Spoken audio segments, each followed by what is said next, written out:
Hello. Good morning, everyone. Well, not good morning, but good morning on the West Coast and good afternoon on the East Coast. Thank you for joining us. Today we have another fireside chat with Shireen as part of our yoga series. We're very excited to have Shireen with us. We're waiting, of course, for her to join. That takes a minute or two. And then, so while Shireen's joined, I'm going to give like a quick introduction or to tell you why I'm interviewing Shireen. So part of our yoga series is also to try to connect and to, for all of us, realize that behind beautiful pictures, there are challenges, there is a whole journey that sometimes we don't even imagine what goes through. And also, there are many success stories and people that can inspire us in different ways. We have had different yoga practitioners with totally different experiences. Oh, I see that Shireen joined. Going to 1 second.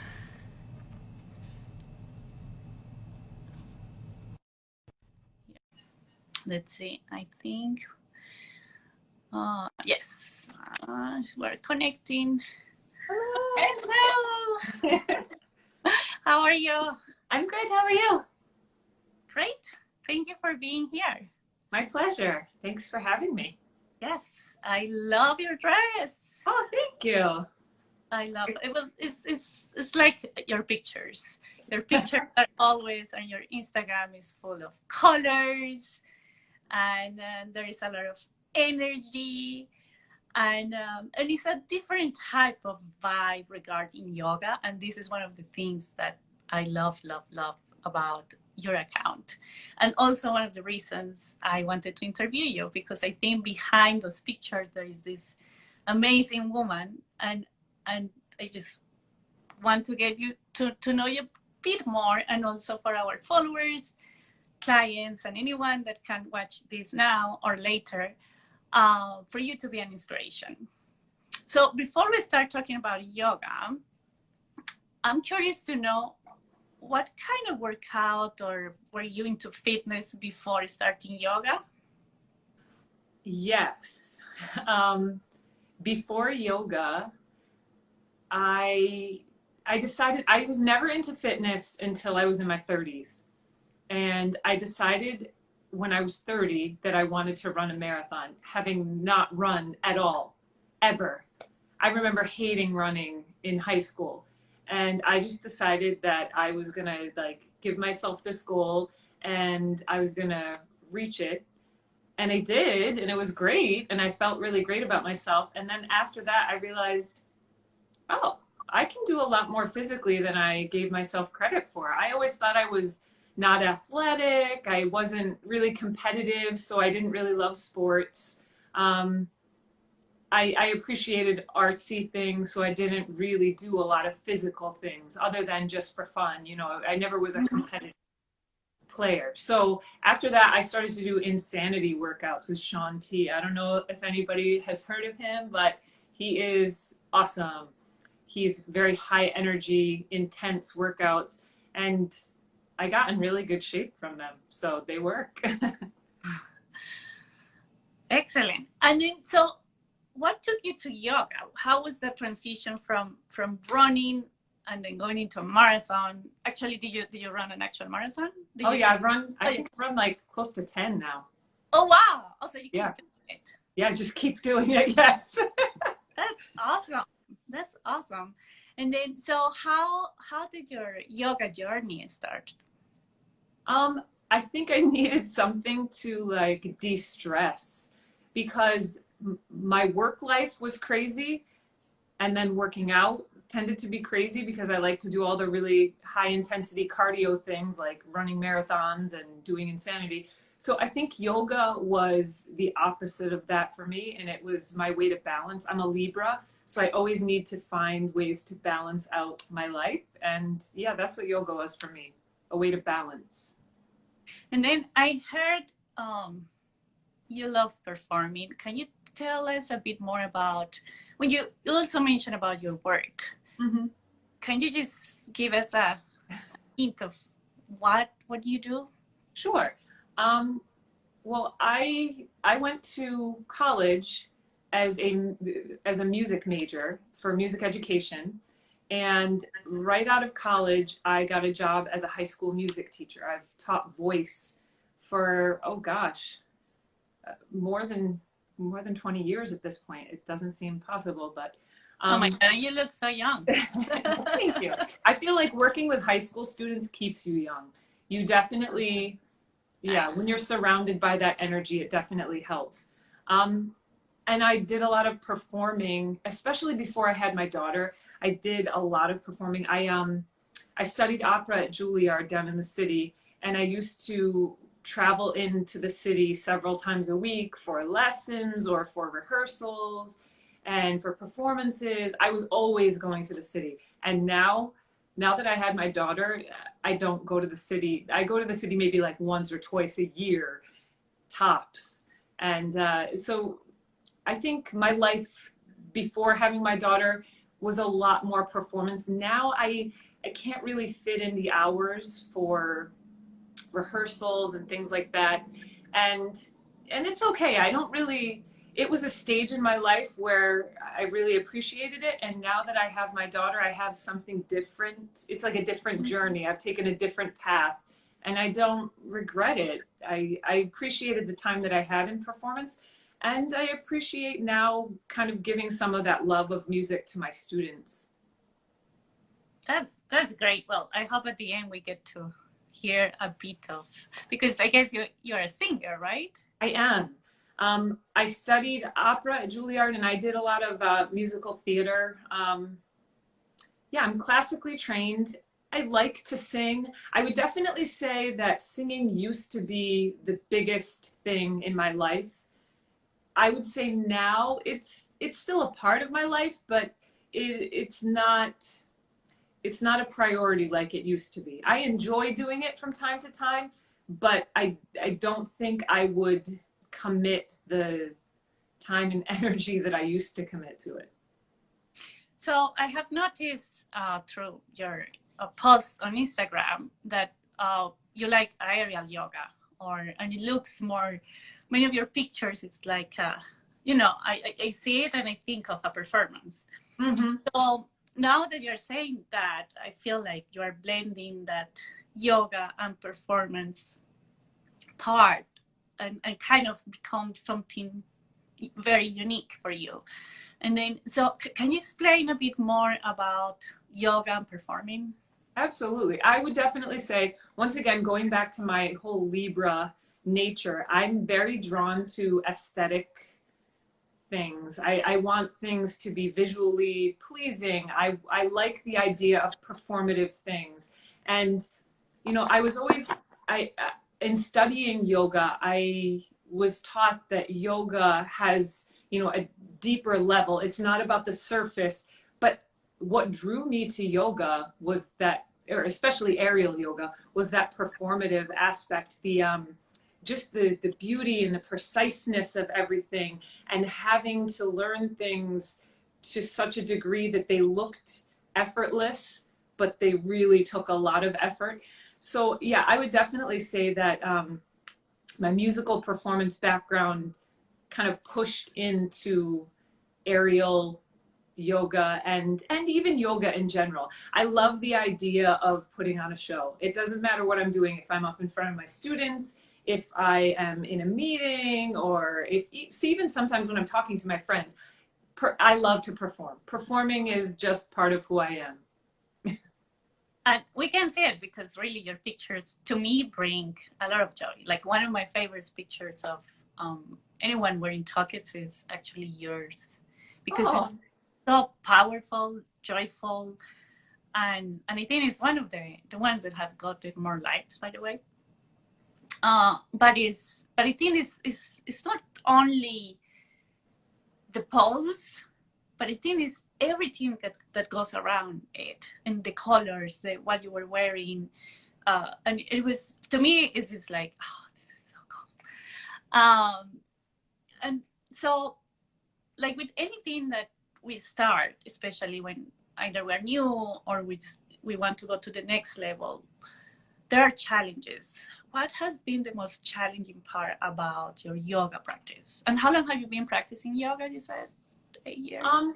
I would say practicing yoga at all, maybe more like 10 years, but I haven't been really serious about yoga until I got into aerial yoga about 5 years ago. That was when it really became more of a kind of obsession. I think the biggest thing that yoga has taught me, and it didn't teach me immediately. In fact, it taught me the opposite at first. And then as I followed the journey, I realized that I had learned a few things incorrectly that I had to fix. A lot of the things that I appreciate about yoga have to do with getting rid of ego, which kind of goes in the opposite direction of performing, because a lot of times performing is about your ego and wanting to make people appreciate what you're doing. But I think in the last couple of years, especially, through injuries and different things, and realizing that I can't maybe do some of the things that I used to be able to do, I realized that there's still so much to be gleaned from yoga, even beyond that surface level of having people see a beautiful pose and, you know, a performance that they really appreciate. So it's been really good emotionally for me to realize that yoga is not just about doing a handstand and wowing everybody. Yoga is also about being in child's pose and kind of releasing some of that ego that says, I have to do the hardest thing to impress everybody. Instead, I need to do what's right for my body today and what I need. And that's been a good lesson to learn for me. And how has been that transition of, because I imagine you're with like someone very active, right? Like, and yoga has that meditative part as well, right? Like meditation is part of it, and it's about just slowing down, you know, relaxing, being with yourself, and noticing really kind of the rhythm of your body. How that has been for you, given that aerial yoga and performing is very active? I think, sorry, my screen keeps going dark. That's why I keep reaching forward. I think it's been a good thing for me because I don't often like to go deep. I have a lot of like internalized things. I like to compartmentalize feelings. If there's a difficult thing in my path, I feel like I just need to pull myself up by my bootstraps and power through.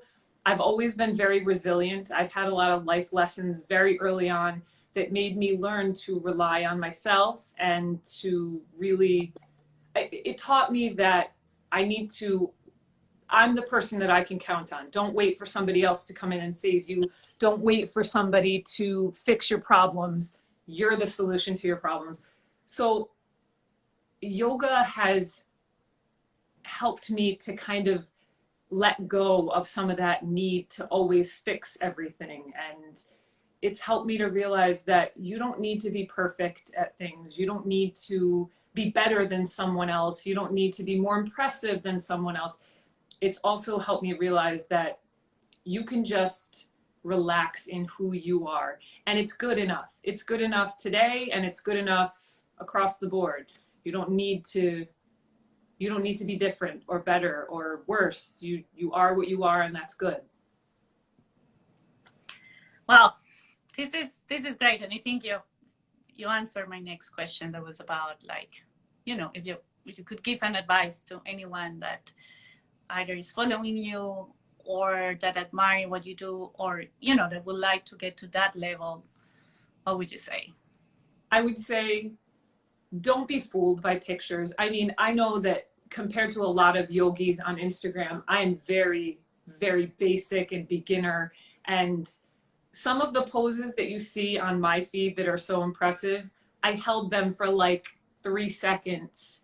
And then I like fell out of them because it was so much exertion. You know, a lot of, and my husband laughs because he sometimes follows me around and I'll ask him to take a picture and I'll, you know, I'll get into a pose for a second. I'll be like, did you get the picture? And he's like, no, was that it? Like you were only in it for a second. I didn't even know if that was the pose. So you think because you see a snapshot of someone's life that you see the whole picture, but that's not really true. And it's for all of us, whether it's on Instagram or any other social media platform, we're putting out things that we want people to see. And that's okay. And for me, I tend to want to put out the best of myself because I like that aesthetically pleasing thing. And because I feel like there's so much negative today. I want to be able to put out positive. And I'm not saying that you have to sugarcoat everything and pretend that nothing bad is going on. But I feel like with all the bad that is going on, it also helps to put out good into the world and to be happy with yourself and to be positive and to love other people. Like, you know, I'm always a big proponent in just appreciating where you are in your journey. And if it's good, bad, or indifferent, that's where you are. So you may as well settle in and get comfortable. And I love and I really, really appreciate you being very honest, you know, because I think, especially in social media, and one picture is not the whole picture, right? Like one picture is just one piece of the puzzle, and not even sometimes. Right. And then, and my objective of creating and bringing this fireside chat is for us to be who we are and just kind of humanize a bit more what Instagram is, right? Or what is behind a picture. So I really appreciate that feedback and being so honest. That's great. So I try to have those fireside chats kind of short.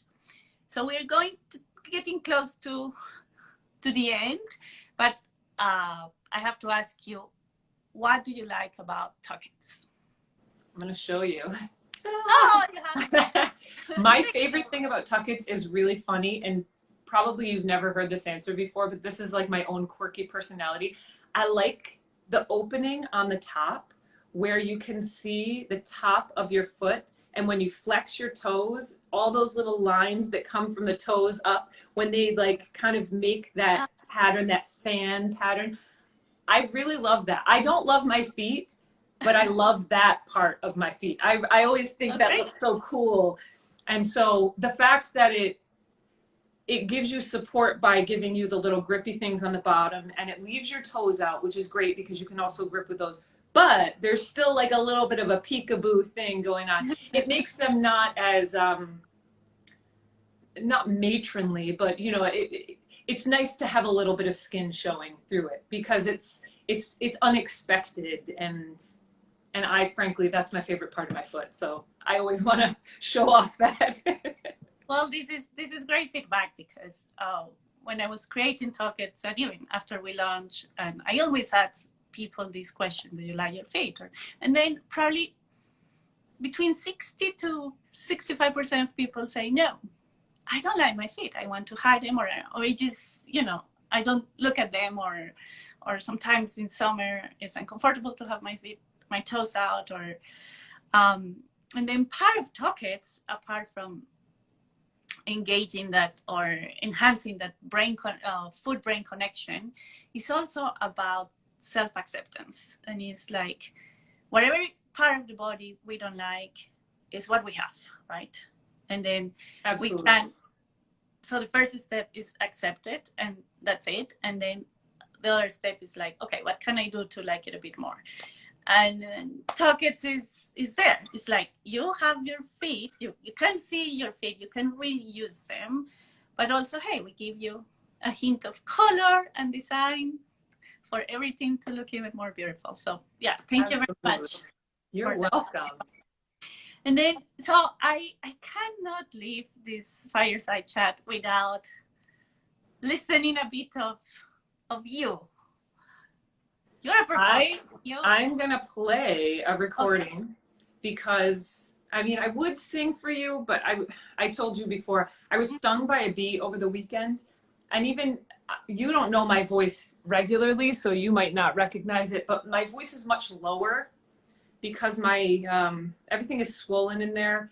I have like a slight allergic reaction, but I'm gonna play you a good version of my voice so that I don't feel like embarrassed. This is a recording.